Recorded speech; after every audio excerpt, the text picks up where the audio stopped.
Hello বন্ধুরা, যাদের voter card আছে অথবা ভোটার তালিকায় নাম আছে এখনো ভোটার কার্ড হাতে পাননি তাদের প্রত্যেকের কিন্তু এই ফর্মটা ফিল আপ করতে হবে। এটা হচ্ছে ভোটার কার্ড ভেরিফিকেশনের ফর্ম।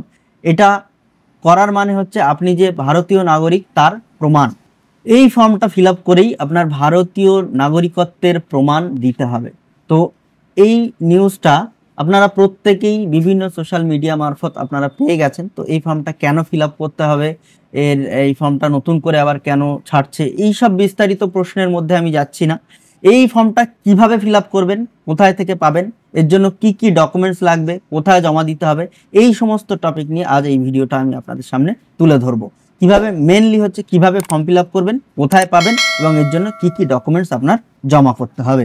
তো প্রথমেই আমরা দেখে নিই এই ফর্মটা কিভাবে ফিল আপ করবেন, এর জন্য কি কি ডকুমেন্টস লাগবে তারপরে আমরা দেখব। তো প্রথমে দেখুন এখানে লেখা আছে online option will be available soon, অর্থাৎ আপনি অনলাইনেও এই ফর্মটা পাবেন। এখনো অনলাইনে ছাড়া হয়নি, অনলাইনে পাবেন। তো আপাতত এটা অফলাইন ফর্ম। তো প্রথম লাইনে লেখা আছে দেখুন ইলেক্টরস নেম, অর্থাৎ আপনার ভোটার কার্ডে যে নামটা আছে সেই নামটা এখানে দিতে হবে। যে আবেদন করছেন তার নাম, অর্থাৎ আবেদনকারীর নাম এখানে দিতে হবে। তারপরে এপিক নাম্বার, তার এপিক নাম্বার অর্থাৎ ভোটার কার্ড নাম্বারটা এখানে দিতে হবে। তারপরের ঘরে অ্যাড্রেস, তার অ্যাড্রেসটা এখানে দেবেন। এইবারে দেখুন এই যে সিরিয়াল নাম্বারটা আছে, আপনার যে ভোটার তালিকায় নাম আছে সেই ভোটার তালিকায় একটা সিরিয়াল থাকে, সেই সিরিয়াল নাম্বারটা এখানে বসাবেন। পার্ট নাম্বার এখানে বসাবেন, আর এসি অর্থাৎ আপনার বিধানসভার নামটা এখানে বসাবেন, আর স্টেট নাম এখানে বসাবেন। তো সিরিয়াল নাম্বার এবং পার্ট নাম্বার আপনার ভোটার তালিকাতেই পাবেন। আপনার ভোটার তালিকা আপনি যদি না পেয়ে থাকেন তাহলে সেটা কিভাবে ডাউনলোড করতে হবে অনলাইনের মাধ্যমে সেটাও আগামী ভিডিওতে আপনাদের জানাবো। যদি আপনাদের প্রয়োজন হয় আপনারা কমেন্ট বক্সে লিখবেন, সেটা আমি আপনাদের জানিয়ে দেবো কিভাবে ডাউনলোড করতে হয়। সেখানেই আপনার সিরিয়াল নাম্বার এবং পার্ট নাম্বার দুটোই থাকবে, অ্যাকাউন্ট নাম্বার এবং স্টেট সব কিছুই থাকবে এখানে। প্রেসড কারেন্ট ফটো, অর্থাৎ আপনার যে একদম কারেন্ট যে ফটো আছে সেই ফটো পাসপোর্ট সাইজের একটা তুলে এখানে পেস্ট করে দেবেন। দেওয়ার পরে ডেট অফ বার্থ, এখানে আপনার জন্ম তারিখ, তারপর আধার নাম্বার অপশনাল, কিন্তু আপনার আধার কার্ড নাম্বারটা এখানে দিয়ে দেবেন। তারপরের ঘরে মোবাইল নাম্বার, এখানে মোবাইল নাম্বারটা দিয়ে দেবেন। তারপরে দেখুন ফাদার্স নেম বা লিগাল গার্জেন নেম, আপনার বাবা যদি গার্জেন হয় তাহলে বাবার নাম এখানে লিখবেন, অথবা বাবা না থেকে থাকে অন্য কেউ গার্জেন হয়ে থাকে তাহলে তার নামটা এখানে দিয়ে দেবেন। তারপরে তার এপিক নাম্বারটা এখানে ইফ অ্যাভেলেবেল লেখা আছে, কিন্তু থাকলে খুবই ভালো হয় সেটা দিয়ে দেবেন। দেওয়ার পরে দেখুন মাদার্স নেম, মায়ের নামটা এখানে দেবেন। দেওয়ার পরে তার এপিক নাম্বারটা এখানে দিয়ে দেবেন। আর স্পাউস নেম, অর্থাৎ আপনি যদি পুরুষ হয়ে থাকেন বিবাহিত হলে আপনার স্ত্রীর নাম দেবেন, আপনি যদি মহিলা হয়ে থাকেন বিবাহিত হলে আপনার স্বামীর নামটা এখানে দেবেন। আর যদি আপনি বিবাহিত না হন তাহলে এই ঘরটা ফাঁকা রাখবেন।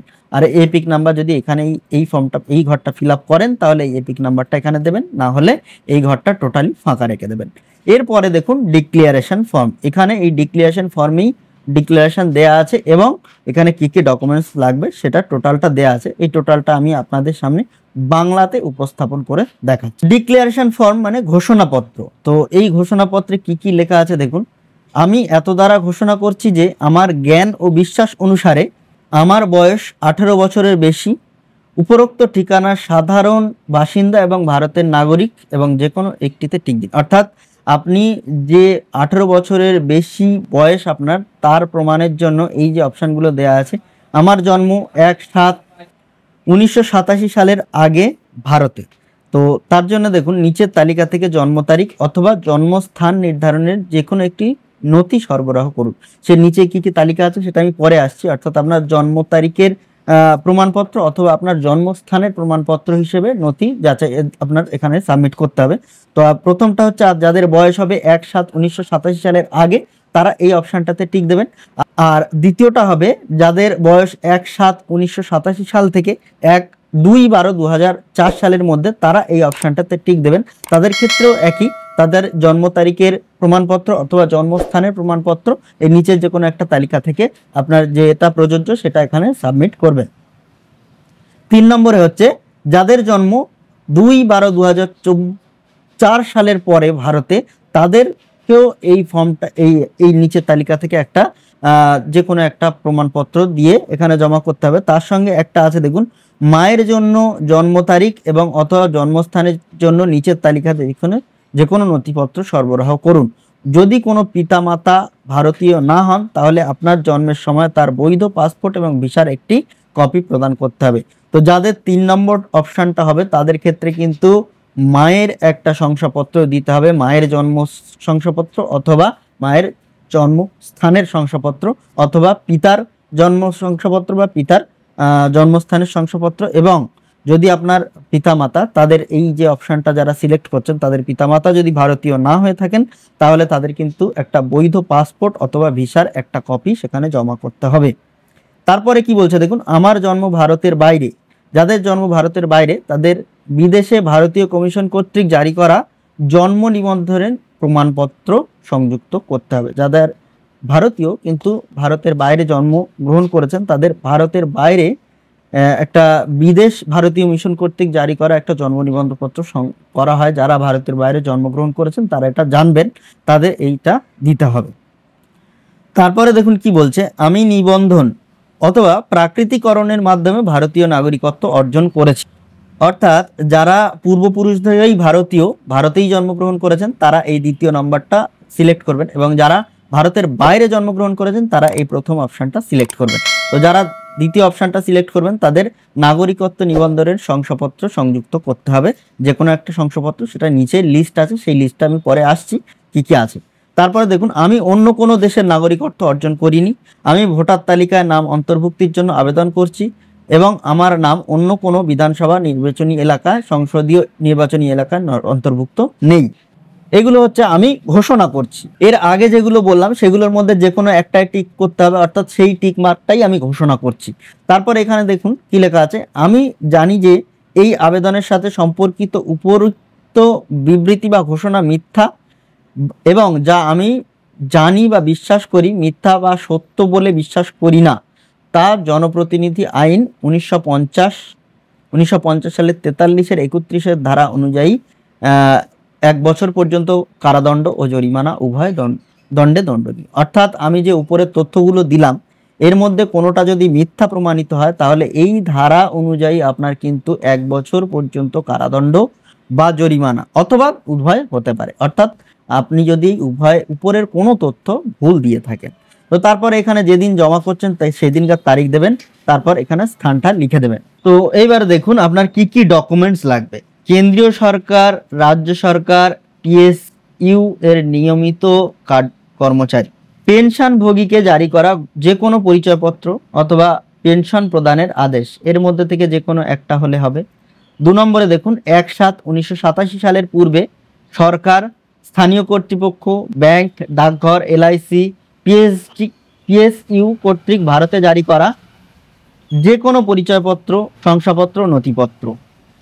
অর্থাৎ এর মধ্যে থেকে যে কোনো একটা দিলেই হবে। এর মধ্যে একটা জিনিস দেখুন, LIC আপনার যদি 1987 সালের আগে 1/7/1987 সালের আগে কোনো LIC পলিসি করা থাকে সেই পলিসির বন্ড দিলেও এখানে হবে।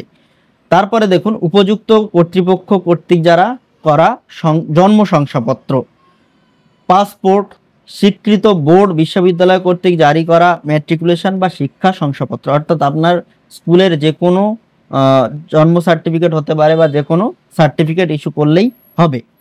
উপযুক্ত রাজ্য কর্তৃক জারি করা স্থায়ী বসবাসের শংসাপত্র, বন আধিকারিক শংসাপত্র, অন্যান্য BC, SC, ST অথবা উপযুক্ত কর্তৃপক্ষ কর্তৃক জারি করা যে কোনো শংসাপত্র, জাতীয় নাগরিক নিবন্ধন যেখানেই থাকুক না কেন, রাজ্য বা স্থানীয় কর্তৃপক্ষ কর্তৃক প্রস্তুত করা পারিবারিক নিবন্ধন, সরকার কর্তৃক জারি করা যে কোনো জমি বা বাড়ি বরাদ্দ শংসাপত্র।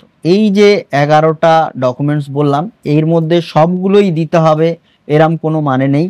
সবগুলোর মধ্যে যে কোনো একটা, দুটো, তিনটে দিলে যে কটা আপনার কাছে অ্যাভেলেবেল থাকবে অথবা যতগুলো আপনি জোগাড় করতে পারবেন সমস্তগুলো এর সঙ্গে জমা দেবেন। তো এটা ভয়ের কিছু কারণ নেই, এর মধ্যে সহজ ডকুমেন্টসই সব আছে, সবাই সবগুলো জোগাড় করতে পারবেন যারা অরিজিনালি ভারতীয় নাগরিক।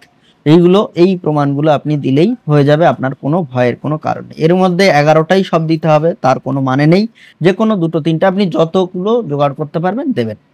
তো এবারে আমি চলে আসি এই ফর্মটা আপনি কোত্থেকে পাবেন। তো এই ফর্মটা পাওয়ার জন্য আপনার এই voters.eci.gov.in এই ওয়েবসাইটে আপনার আসতে হবে। আসার পরেই প্রথম একটা অপশান দিয়েছে দেখুন, এনুমেরেশন ফর্ম ফর বিহার। এই ফর্মটা হচ্ছে বিহারের জন্য ছেড়েছে, এখনো পশ্চিমবঙ্গের জন্য ছাড়েনি। তো পশ্চিমবঙ্গের জন্য ছাড়লে এটা আপনাদের সম্পূর্ণ ফিল আপ করতে হবে এবং পশ্চিমবঙ্গের জন্য খুবই তাড়াতাড়ি ছাড়বে, এটা বিভিন্ন তথ্য সূত্র মারফত খবর পাওয়া গেছে। তো এই যে ফর্মটা আমি আপনাদের দেখালাম এটা হচ্ছে স্যাম্পল ফর্ম। যারা বিহারের বাসিন্দা তাদের জন্য কিন্তু এই ডাউনলোড পার্শিয়ালি ফর্মে ক্লিক করে আপনার epic number, mobile number, captcha দিতে হবে, দিয়ে ওটিপি দিয়ে সাবমিট করলেই তবে ফর্মটা পিডিএফ আকারে আপনি ডাউনলোড করতে পারবেন, অনলাইনে ফিল আপ হবে না। তো এই যেটা দেখালাম এখানে ক্লিক করলে আপনি এই যে ফরম্যাটটা আপনি দেখতে পারবেন, এটা প্রিন্টেবল ভার্সন নয়, পিডিএফ নয়, এটা জাস্ট দেখার জন্য, এটা একটা ফরম্যাট। তো এটা এখন আপাতত বিহারের জন্যই চলছে, অন্য কোনো রাজ্যের জন্য এখনো আপাতত চালু করা হয়নি, তবে আস্তে আস্তে সব রাজ্যের জন্য চলে আসবে এবং পশ্চিমবঙ্গের জন্য এটা চালু হবে। বিস্তারিত জানাবো যখন আবার পশ্চিমবঙ্গের জন্য চালু হবে। আর এই যে পশ্চিমবঙ্গের জন্য চালু হবে এটা বিভিন্ন তথ্য মারফত খবর পাওয়া গেছে। তো এই ভিডিওটা এই পর্যন্ত ছিল। যাদের ভিডিও ভালো লেগেছে, ইনফরমেটিভ বলে মনে হচ্ছে, তারা অবশ্যই ভিডিওটা লাইক করবেন, কমেন্ট করবেন এবং বন্ধুদের কাছে প্রচুর শেয়ার করবেন। আর যারা আমার চ্যানেলে প্রথম বা ভিডিওতে প্রথম, তারা অবশ্যই চ্যানেলটা সাবস্ক্রাইব করবেন এবং পাশে থাকা বেল আইকনটি ক্লিক করে অল করতে ভুলবেন না, যাতে আমার সমস্ত সাইবার ক্রাইম রিলেটেড ভিডিও সবার আগে আপনার পেজে চলে আসে। তো দেখা হচ্ছে আগামী ভিডিওতে, টাটা।